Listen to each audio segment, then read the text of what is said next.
6:30 to watch the show this morning.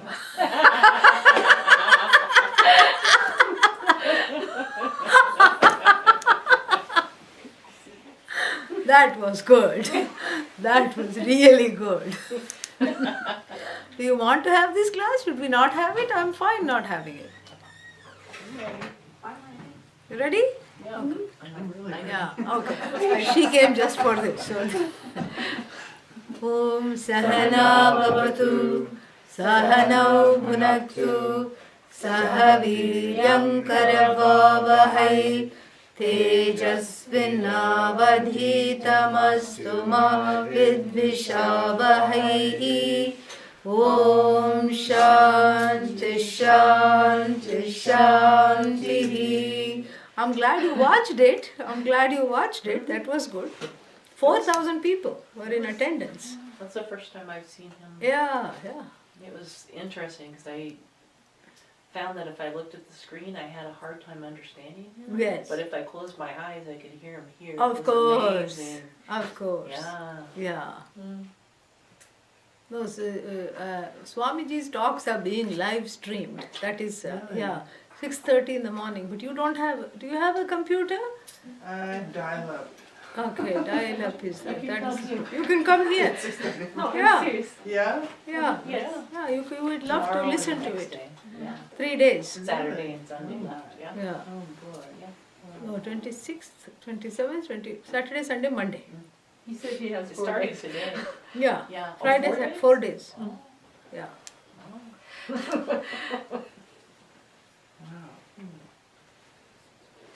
It will be very nice to have that. Are you okay? You're okay? Yes.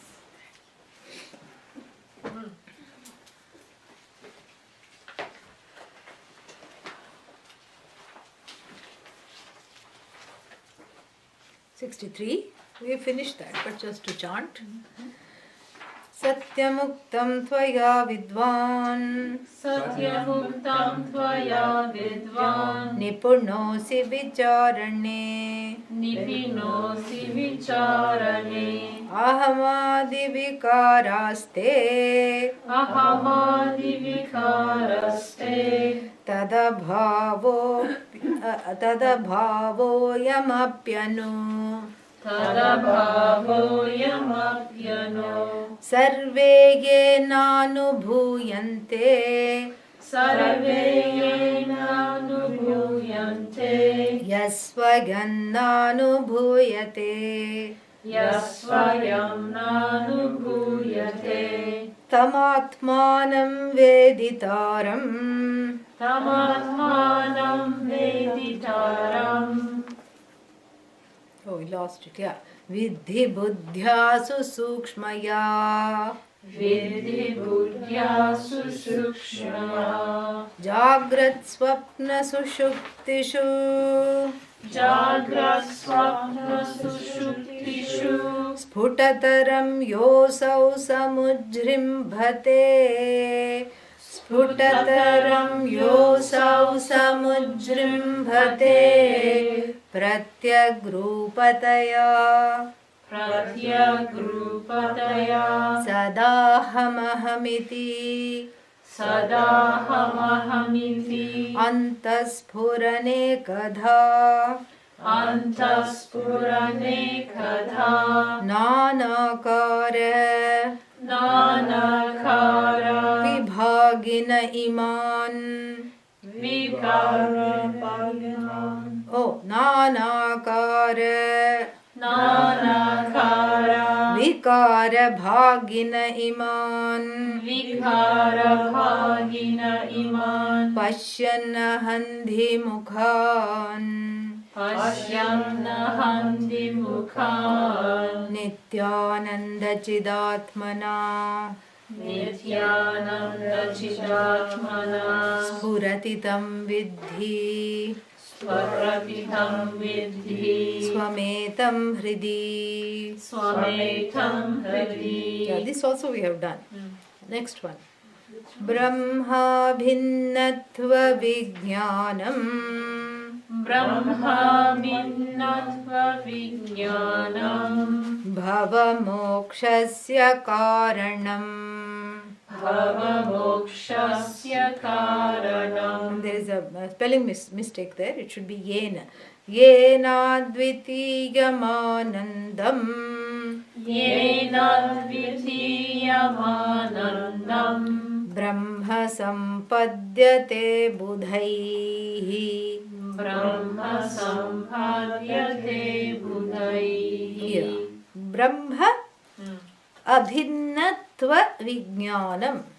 So now what is he had asked, no? What is the cause of moksha? What is the cause of bondage? What is the cause of moksha? The teacher is answering that question. So moksha means freedom from self, non-acceptance. That I do not accept myself is called what? Samsara. Samsara, I don't accept myself. Moksha, I accept myself. It's easier said than done. You know.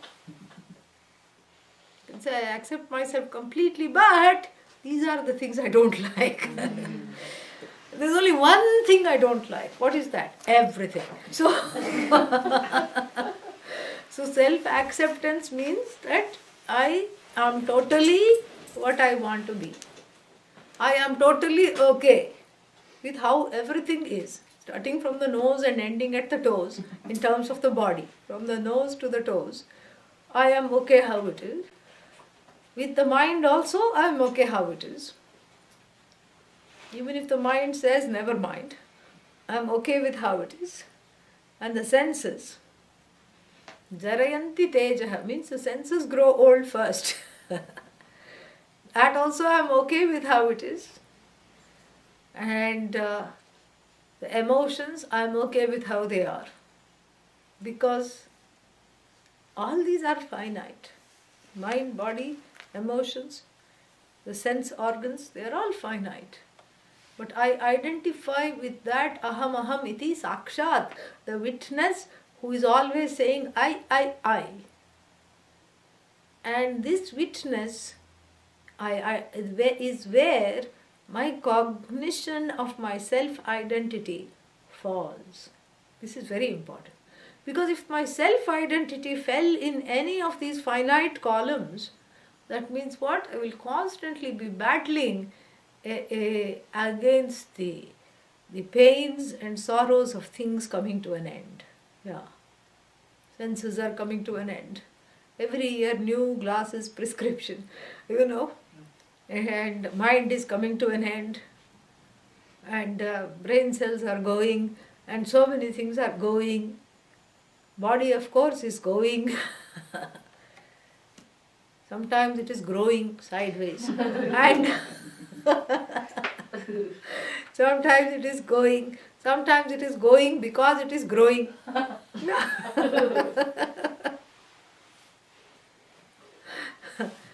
So this is all, you know. This is where one generally identifies oneself. One's identification is as much as this body. Skin deep, that's what it is, you know. I'm as good as the skin. That's why you keep putting all kinds of potions and lotions, and because I have notions, I put potions and lotions, you know. So many. I mean, not just one or two. We are talking of so many. And this knowledge, that means, cannot be skin deep. I cannot identify myself as the skin. Then there will be a big problem.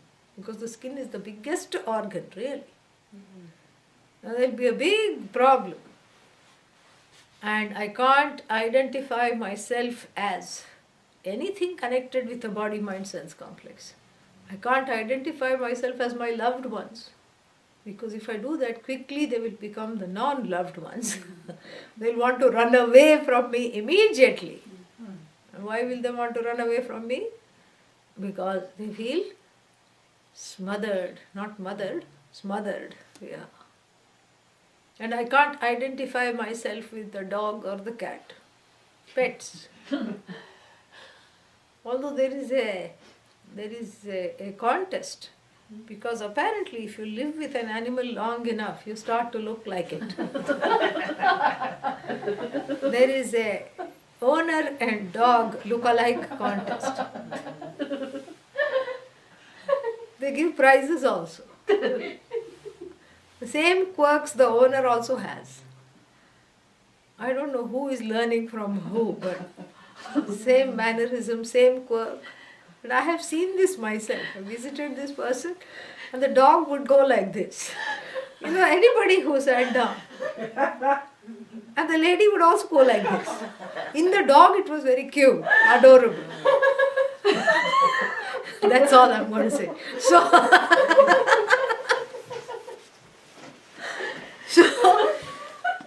So you see, you can't identify with the pet.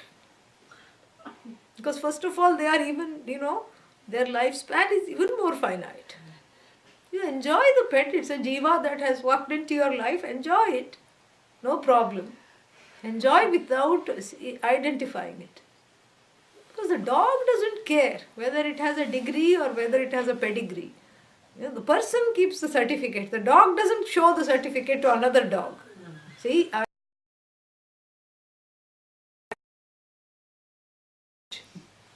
dog's gotra. Gotra means lineage. Dog doesn't care. But it's where I identify. And of course, identifying with the loved ones and with the pets is fraught with pain and sorrow. Because obviously they're not going to behave like you want them to. In fact, the more you want them to behave a certain way, they're going to make sure to do the opposite. Yeah. They'll color their hair green.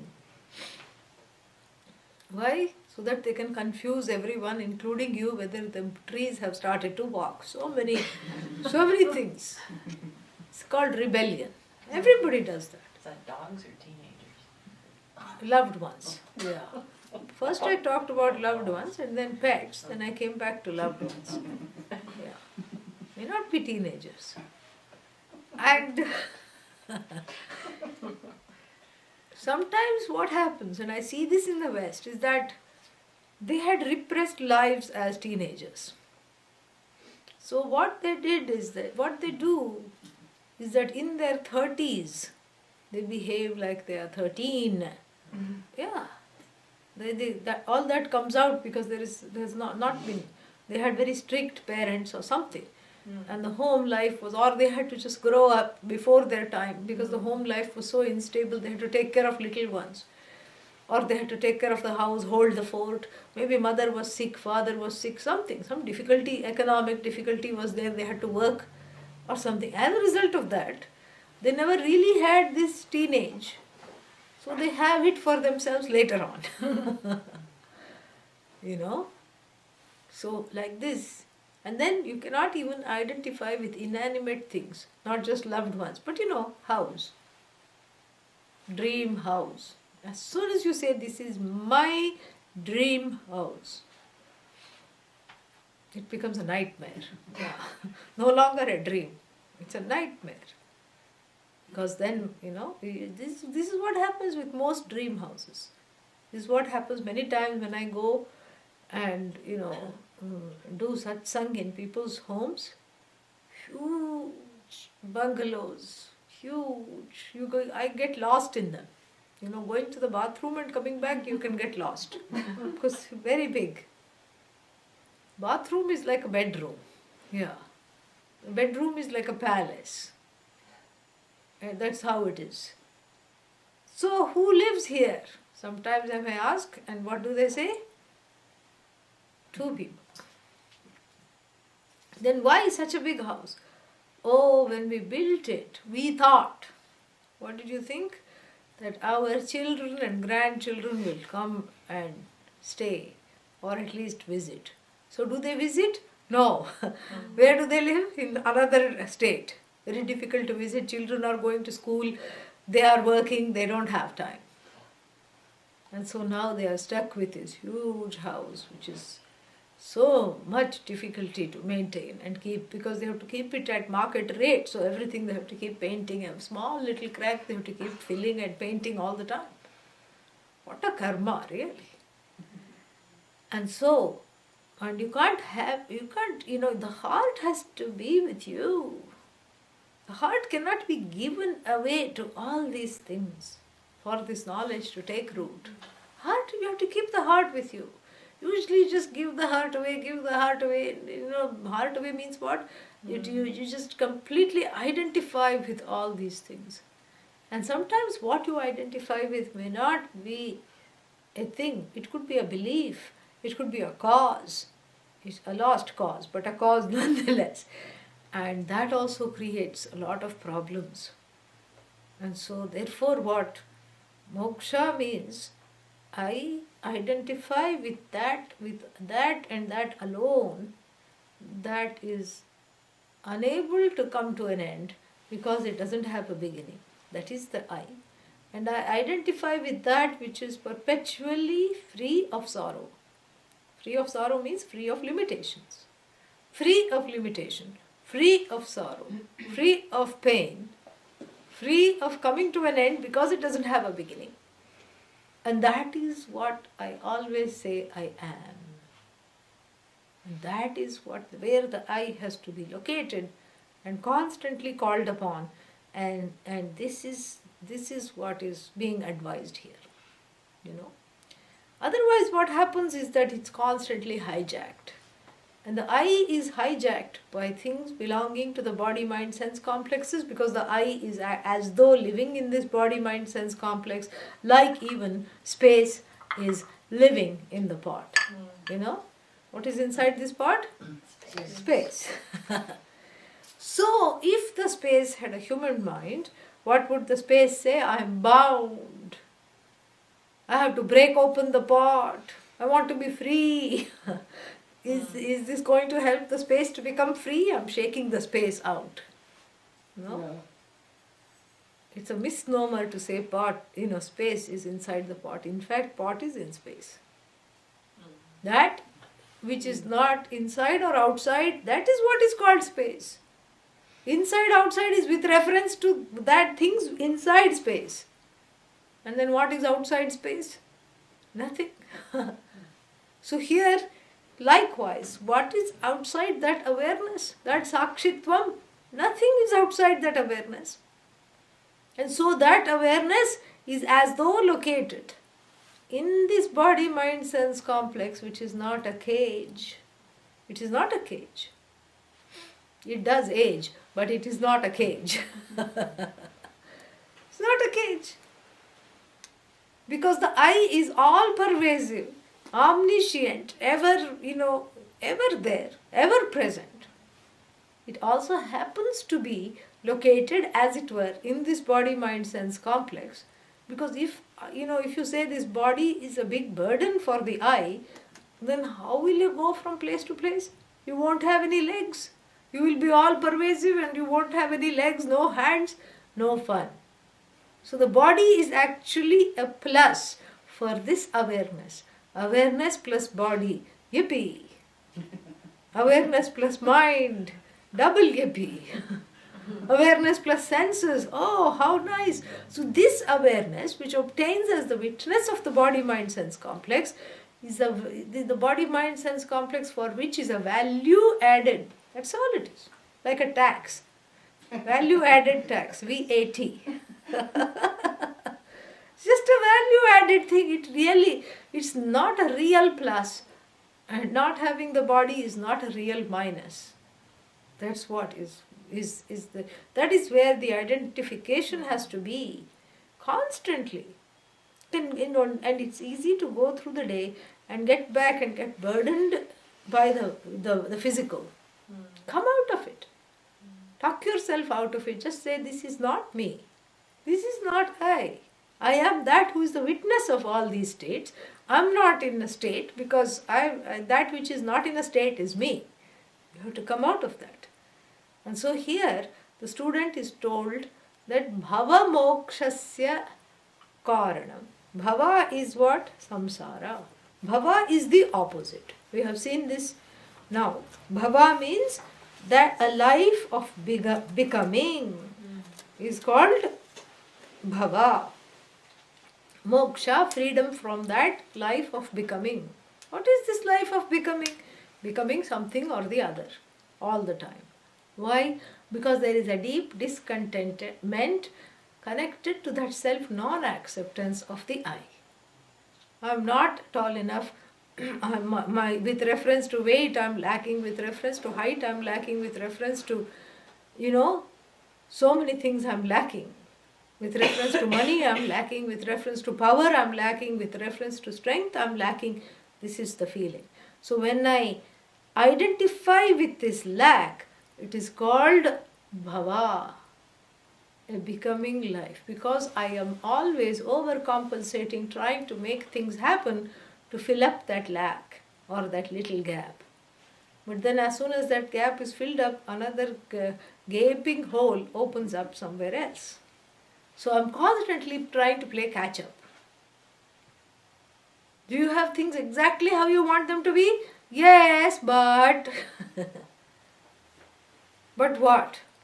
The spouse doesn't listen to me. Everything else is okay. The spouse also listens. Yeah, but the children don't listen. This is something or the other will always there be something that I don't like. And I'm playing catch up in my life. And that is called bhava. This always trying to become something or the other because of that discontentment and disenchantment called samsara. This is called the becoming life, which is opposite of what?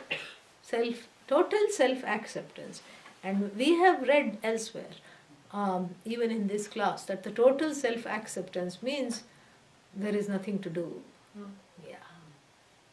Nothing to do. What is there to accomplish? Whatever I want to accomplish has been accomplished, because the only thing that there is to accomplish is to understand that I am the whole. Once that is there and once I have made peace with everything, then what else is there to do? There is no more agenda.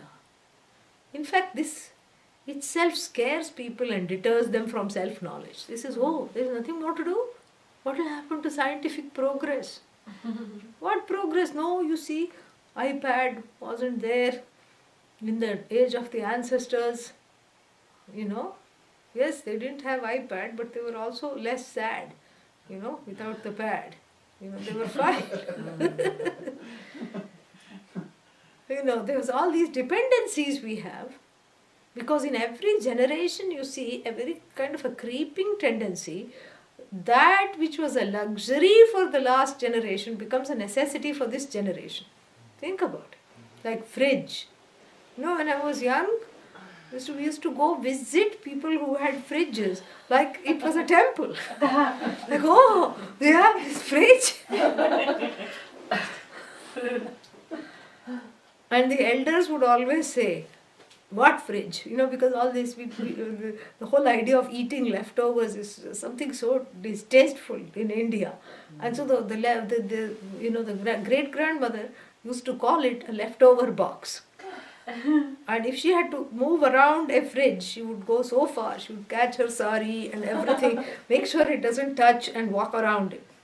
Because this is all leftover, God knows where it has been, and it's holding all leftovers. But the fridge was such a fascination. I still remember the first fridge I visited. I thought, this is a fridge. And now can we imagine life without it? No. Same thing with TV. That is TV when the first program started. And not just the children, but the adults would also go behind and see what is happening. If there was somebody there. How is this woman sitting inside the TV? This is how it was. It's just so big. And then if the TV was there so many times, people would forget to turn it on because they were not used to it. And so now whatever, and in those days, in the earlier generation, they didn't have all this. They managed. In fact, they were happier, I personally think, because less dependency on all these things. When they were bored, they went and did a yajna. They did a fire ritual. That was their party and entertainment. What else will they do? And they slept with the, woke up with the sun and slept with the sun, kind of a no-brainer life. But now it's just all this daylight saving and all these things, and life has become so complicated, and we are in the grip of all these, so-called progress. What progress? It's a regress, actually. It's not progress at all in terms of spiritual life, which says that you don't need to depend on anything to be who you are. And the new moksha, whatever covenant, will have to say, you don't need to depend on anything, to discover your own glory, except iPhone, iPad, computer, all these things. No, all this gadgetry. So it's not that when you don't have anything to pursue, you'll sit there like a lump and become bored. Because that's all one can envisage when one comes across sentences like, you have fulfilled the purpose for which you were born. Oh no, what am I going to do next? What am I going to do next? The idea is you are free to do whatever you want, because usually what one does is not what one wants, but what one is pressured to do. Because of these immutable desires, they create a certain pressure. So all our actions, all the actions of the people before they encounter this knowledge arise from the pressure to fix up something, to gain something or to get rid of something. Ragadveshas, those are the likes and dislikes, exert a tremendous pressure and colonize the actions. Imagine a life where the actions were totally non-colonized and completely de-linked from the pressure to want to be something. Think about that. Think about how much you can do. Think about, and so it's certainly not going to stop any progress. And even if it did, who cares really? So it's not going to stop any progress. It's not going to come in the way. There is a tremendous inner freedom, and one can in fact do more, a lot more than what one is doing. Because right now one's actions and one's motives for the actions are inhibited by feelings of insignificance, feelings of lack, insufficiency, insecurity. So this is what it is. So therefore one doesn't have to be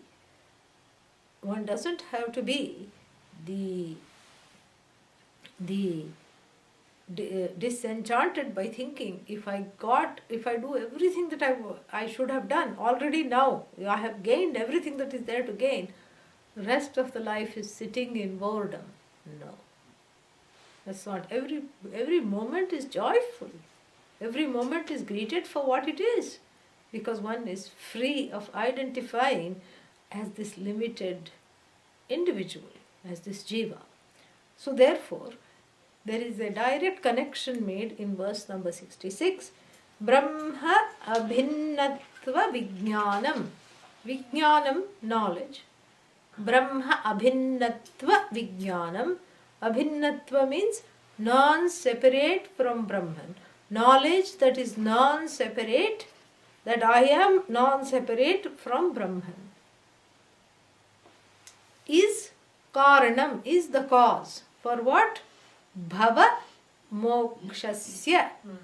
Mokshasya, for the freedom, cause for freedom from what? Bhava. Bhavat mokshaha, bhava mokshaha. From bhava. Fifth case. Bhavat mokshaha, bhava mokshaha. And so this knowledge of non-separation from Ishvara, non-separation from the cause of the universe and myself, is the cause for what? For overcoming samsara, for freedom from this becoming life. So what do I have to do to drop all this insecurity, insignificance, insufficiency? What do I have to do? I have to say, I am one with Brahman. not just say pursue that knowledge. I am one with Brahman. Yena, by which knowledge, Advitiyam Anandam,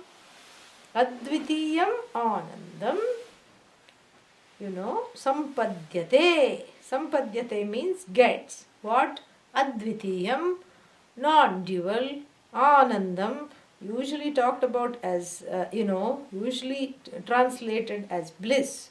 But here we can just say happiness, joy, a non-dual joy of just being, not a joy of doing, a joy of simply being oneself is gained from this knowledge. Sampadyate is gained by who? Buddhaihi. Buddhaihi means by the wise ones. By the wise ones.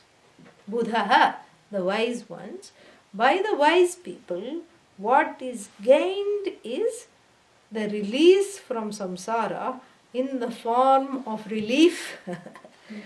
Relief from having to pursue all these things endlessly, and this release from samsara is what is called Advitiyam Anandam, because there is a total relief. So then what do I have to do? I have to know Brahman. Yeah. Now the next question. What is the next question? If I have to know Brahman? How to know? Even more basic. What is Brahman? Yeah. What is Brahman? And that is what is answered in the next verse.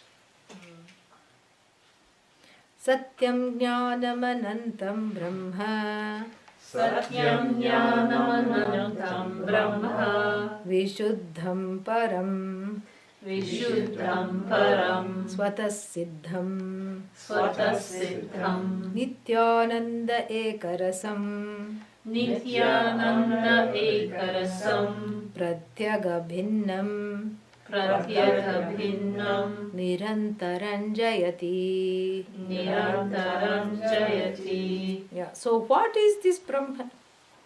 And then it is pratyag abhinnam. It is satyam jnanam anantam. And then that we'll see what it is. Satyam is that which exists, which is the source of all existence, which is non-negatable and ultimate. Jnanam, that which is sentient in the form of knowledge. Anantam, limitless. Brahman, that is Brahman. Vishuddham means impossible to sullify it in any way, to sully it. So it is ever pure. Vishuddham. Param is the ultimate, beyond even this Jagat. The ultimate. And then what? Swatas Siddham is self-revealing. It is evident as what? Self-evident means what? As myself. Don't say, oh, as something else. No. As how do I recognize Brahman? When you say, are you there? That yes, the one who says yes is the evidence of that self-evident self. That is what says yes. No other way to recognize it except I am the author of this self and I am always present. And then what? Nitya Ananda Ekarasam. Ekarasam means a continued happiness that is unbound by time and space. And then what? Nityananda Ekarasam. And then Pratyag means the innermost I. Abhinnam. Bhinnam means separate. Abhinnam means non-separate. Non-separate from this I. And then what? Nirantaram. Always. Jayati. Jayati usually means conquers, but there is nothing to conquer here. So here it means always is available as this I. Beautiful. So it is the definition of Brahman. So the three words which are taken from the Taittiriya Upanishad, Satyam, Jnanam, Anantam, Brahma. It's very simple. It's not at all very difficult. So when you say Satyam, like you say, flower is. Right? But as we have seen many times, the existence or the isness of this flower, does it belong to the flower? No. It cannot. Why? Because if I keep holding it like this, soon it will become flower vase. Then you say, then the isness belongs to what? Wilted flower is. Because the flower which is facing upward will go like this if I keep holding it. And then I say, wilted flower is. Then wilted flower withers. And then after that what? Withered flower is. Yeah, wake up. Just a little while longer. And withered flower is. And then the withered flower becomes melts with the soil and then becomes what? Compost. Yeah, that everybody knows in Yogi. Very quickly the answer comes. Organic, compost, worms, these things everybody knows. Yeah. It becomes what? Compost. Then you say compost is. And the compost, feeds another rose flower, another rose plant is, and then that another rose plant gives birth to another rose flower after the winter. And then what? Another rose flower is. Do you see the shifting is? But really, is the is shifting? No.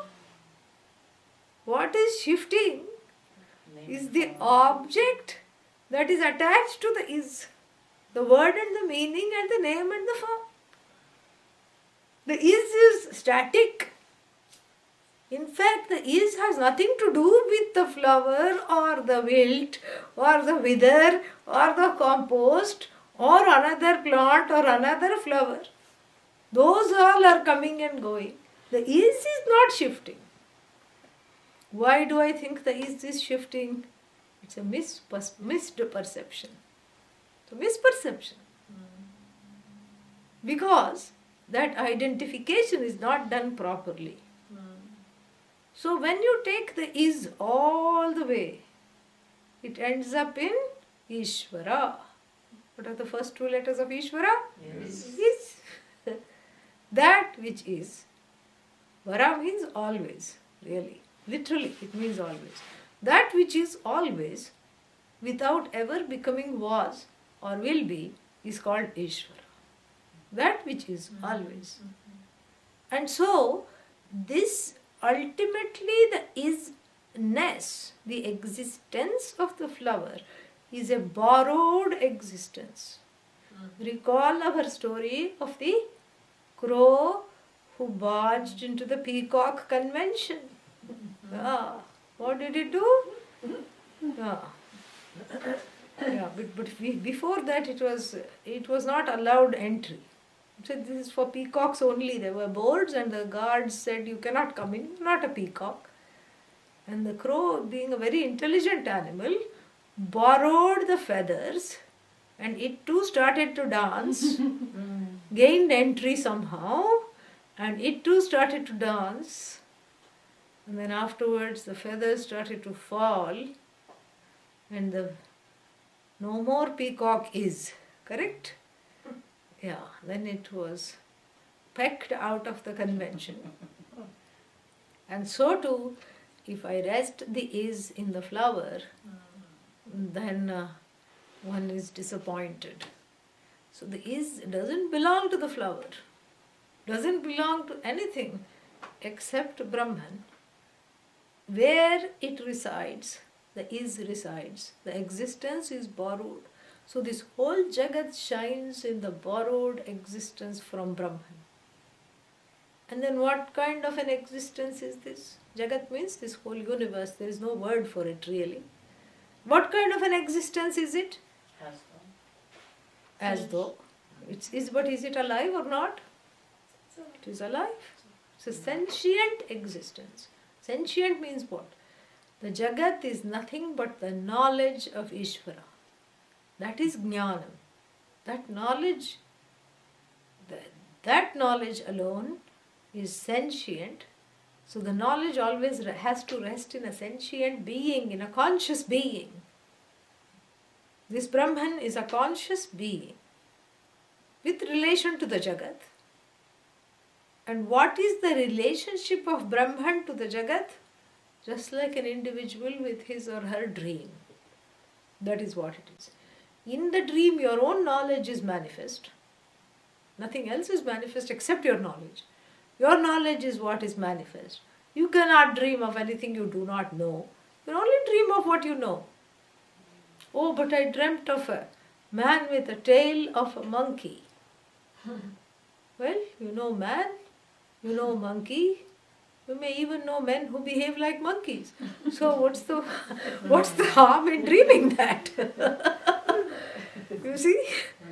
It's only one's knowledge that translates into a creation. It's a dream-like creation in the sense that my knowledge brings about my dream, it sustains my dream, and then when it's time for the dream to pack itself up, it resolves into that knowledge.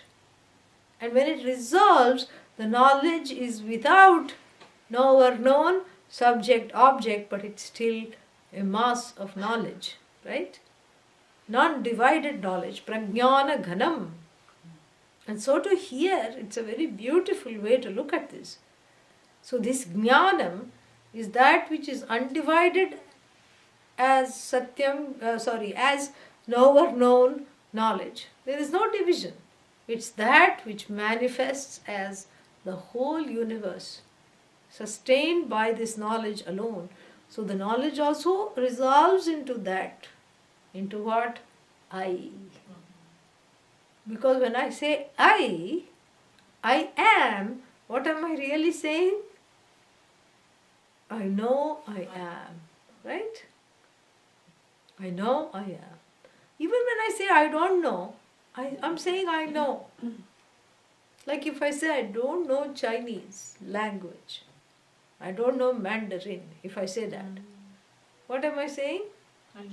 I know that I do not have the specific knowledge of the Mandarin language.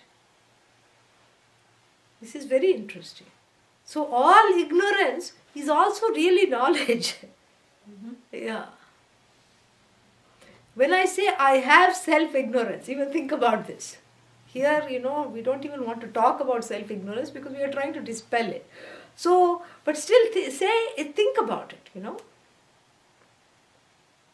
What would that be called? Ignorance anonymous. So, self-ignorance anonymous. So then there's a group of people meeting, and then how would one introduce oneself? Hello, I am so and so, and I have self-ignorance, correct? So when you say I have self-ignorance, what you're trying to say is that I'm conscious of the fact that I do not know myself. And when I'm conscious of the fact that I do not know myself means what? I know that I do not know myself. This is fascinating. So all there is knowledge. It's just knowledge, knowledge, knowledge. And this is a Mahavakya. When you say Satyam Jnanam Anantam, that Jnanam is what clinches it. That Jnanam is common for the Jiva and Ishvara. Because the Jiva says, I am, I know I am, and that self-evident I is alone Ishvara. Really. That is the thing. And then finally, this existence is unbound, anantam, limitless. This existence is not bound by time, not bound by place, not bound by activity, not bound by being a particular object.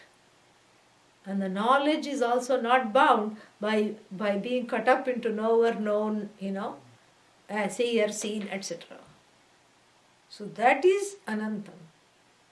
Satyam Jnanam Anantam. It's a very ingenious way of communicating this. It's so beautiful. Because the everyday words that we know, like is, existence, knowledge, limitless, are communicated. Everyday words, they are stripped of their time-bound quality. This is the handling of the pramana, the way in which this is taught. They are stripped of their time-bound quality. When you say Satyam, it is Bhava Vikara, means it's the notion of the existence, free of time. So that's why you just use the word is, free of time, free of space. And the is not shifting. The things to which it attaches are shifting. The things to which this is attaches are finite. Is itself is infinite. Very beautiful. So something is retained in this is and something is given up. The notion of existence is retained, but the time-bound nature of the existence that we know is given up. This is called Jaha Jaha Lakshana, which indicates Brahman. These are words that they are not attributes of Brahman because it's nameless and formless, but it indicates Brahman. And what does it indicate? That this we keep something and we let go of something. We let go of the time-bound idea of the isness, because all the ises that we know are time-bound. Most of the ises that we know are is-nots. Correct?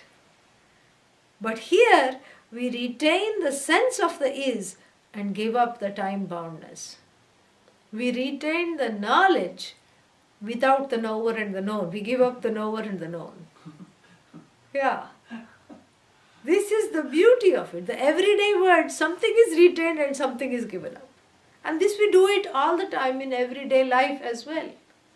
Shveto dhavati, there is one sentence. The white runs. Yeah, dhavati runs. Shveto dhavati, the white runs. White is a color. And even if we are talking of colors that run in the wash, even the white cannot run. So what does it mean white runs? There is something missing, right? You have to bring it in. What is that? Dog, horse, whatever you want you can bring. Car. So you say white horse runs.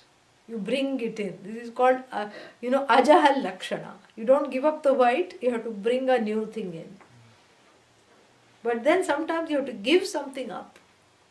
You say certain things and then you let go of one word because it's not necessary. You let it go in order for the sentence to have meaning. Bring me some water and some aqua. Somebody tells somebody. What is aqua? Water. Yeah, so once you have said, bring me some water and aqua, why? What is that? There is a certain arrangement between these people. Aqua means a stronger substance. But they don't want other people to know that it should be mixed in this water. Aqua may mean vodka. So, bring me some water and some aqua. The aqua is given up here. What it communicates is understood. You see, in terms of, that's how this indicatory sentence operates. What it communicates is understood. The word is given up, Jahal Lakshana. And here something is retained. The sense of the word is retained, but its time-bound nature or its split nature is given up in these words. This is how it works. It's brilliant. Satyam Jnanam Anantam Brahma.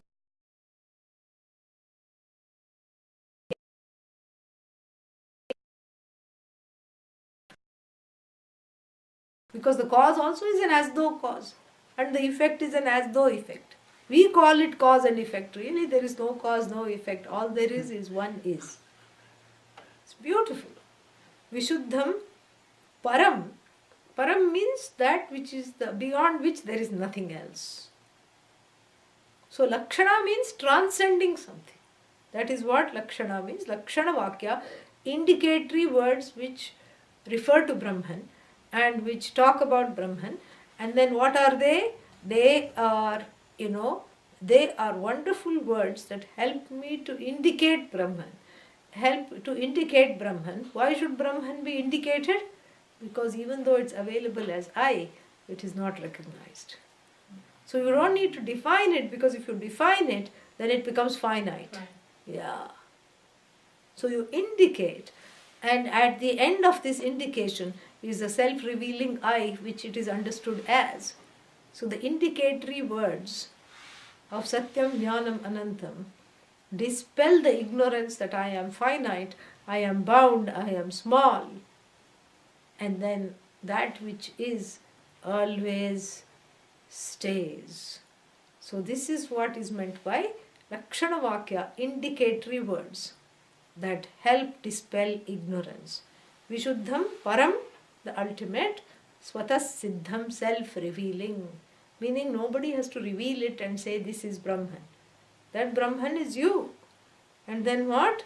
Nityananda Ekarasam, knowing which there is no more any kind of sorrow, Pratyag Abhinnam, non-different from the self, that which obtains as the I when Nirantaram, all the time, and that which all the time obtains as the I, that alone is Brahman. More we will see next week. Om Purnamadah Purnamidam Purnat Purnamudachyate Purnamadaya Purnamevavashishyate. Om Shanti Shanti Shanti. Harihi Om Shri Gurubhyo Namaha. Harihi Om.